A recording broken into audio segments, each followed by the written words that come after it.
hello শ্বশুর ঘরের শাশুড়ির কথা আমার পাঁজরে আছে গাঁথায় আমার পাঁজরে আছে গাঁথা শ্বশুর ঘরের গো শাশুড়ির কথা লাগ শাশুড়ি শিশু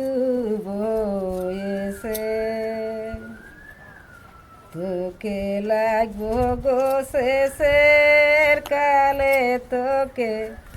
লাগবো গো শেষের কালে লাগ শাশুড়ি শিশু বয়েছে বাগান গাছে সিম ফুচির বাসা আমি করি নাই গো তোর আশায় আমি করি নাই গো তোর আশা বাগান গাছে সিম ফুচির বাসা